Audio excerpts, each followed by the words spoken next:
இவ்வளோ பெரிய ஒரு கலைஞன் ஒரு கமல் சாருக்கு யாரும் பேசலைங்க, எனக்கு ரொம்ப வருத்தமாக இருக்குது. நான் வந்து ஏன்னா சிம்பு வச்சு படம் பண்ணுறதே பெரிய matter. Simbu director Kamal sir வந்து லெட்டர் எழுதி கையெழுத்து போட்டு கொடுத்தாருங்கிறது உண்மை. ஆனால் அண்ணாசுக்கும் விமலுக்கும் இல்லை டைரக்டருக்கும் டெக்னீஷியனும் ஒவ்வொருத்தருக்கும் இந்த படம் வந்து ஒரு பெரிய பேர் வாங்கி கொடுக்குங்கள எந்த வித மாற்று கருத்தும் இல்லை. ஞானவேல் ராஜாட்ட நான் ஃபோன் பண்ணிக்கிட்டேன், நான் என்னைக்கா இருந்தாலும் கமல் சாருக்கு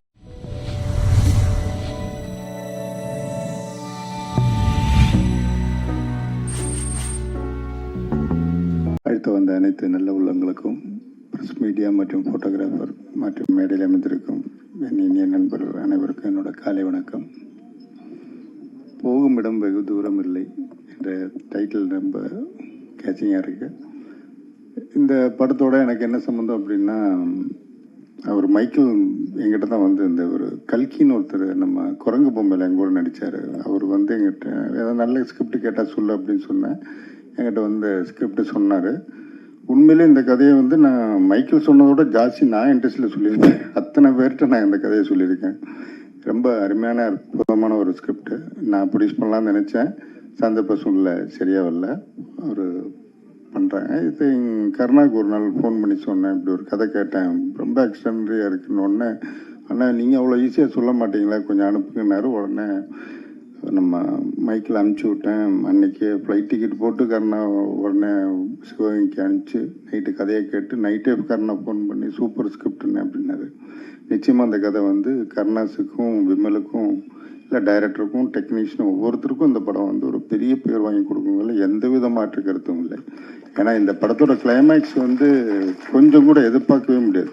நான் இதே மாதிரி தான் பேரன்பு படம் எடுக்கும், வர்ற பரோட்டெல்லாம் கதையை சொல்லுவேன். இந்த படத்தும் வர்ற பரோட்டெல்லாம் கதை சொல்லியிருக்கேன், ஆனால் கிளைமேக்ஸ் யாருக்கும் சொன்னதில்லை.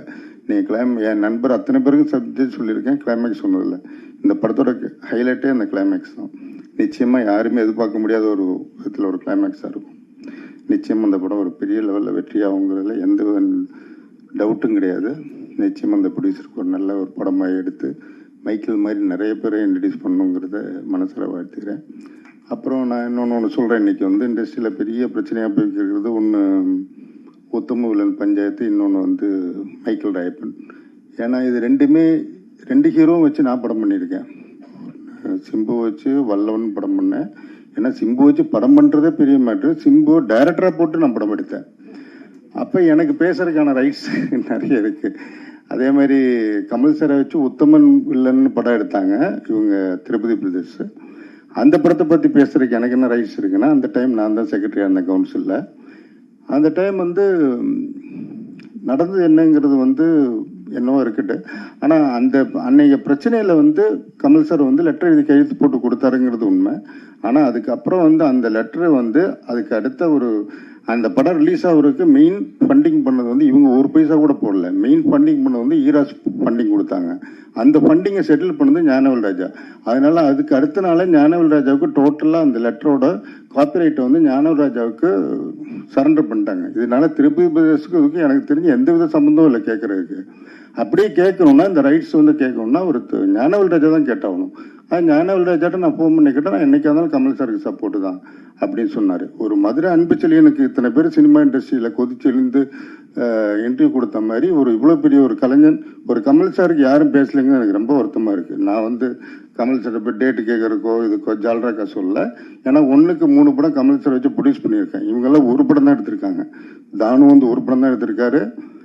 இவர் திருப்பதி பிரதேஷ் ஒரு படம் தான் எடுத்திருக்காங்க. நான் 3 படம் எடுத்திருக்கேன். அவரோட ஓன் ப்ரொடக்ஷன் வந்து 2 படம் கோ ப்ரொடியூசராக ஒர்க் பண்ணிங்க. அதுபோக 19 படம் மேனேஜராக ஒர்க் பண்ணியிருக்கேன் ராஜ்கமலில். அப்போ எனக்கு தெரியும் கமல் சாரை பற்றி டெஃபினட்டாக. எனக்கு தெரிஞ்சு 2015 மே மாதம் அவர் கூப்பிட்டு டேட் கொடுக்குறேன்னு சொன்னார். அக்டோபர் நவம்பர் டிசம்பர் டேட் கொடுக்குறேன்னு சொன்னார். இவங்களால பணம் ரெடி பண்ண முடியல, இதுதான் உண்மை. அதுக்கப்புறம் ஆகஸ்ட்டில் இவங்க தான் ஃபோன் பண்ணி, ஏன்னா இதுக்கு வேணால் அருள்பதியும் திருப்பூர் சுமணத்துக்கும் தெரியும், அவங்கள கேட்டால் தெரியும். அதுக்கப்புறம் இவங்க தான் பணம் ரெடி பண்ண முடியல, நீங்கள் டேட் வேறு யாருக்கா கொடுத்துருங்கன்னு 2015 இவங்க முடியாதுன்னு சொல்லிட்டாங்க. அன்றைக்கே முடிஞ்சு போச்சு. இப்போ திருப்பி இவ்வளோ பெரிய ஒரு நாயகன் ஒரு கமல் சாரை வந்து இவ்வளோ தூரம் மாற்றி எல்லாரும் வச்சு செய்கிறது ரொம்ப சங்கடமாக இருக்குது.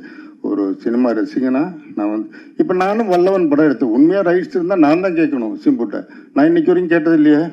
ஏன்னா சிம்பு டைரக்டராக வச்சு படம் எடுத்திருக்கேன். நான் இன்னைக்கு வரைக்கும் சிம்புட்ட படம் பண்ணி கொடுன்னு கேட்டதில்லை. ஏன் கமல் சாட்டையும் கேட்டதில்லை. என்ன என் பொசிஷன் தெரியல அவருக்கும்.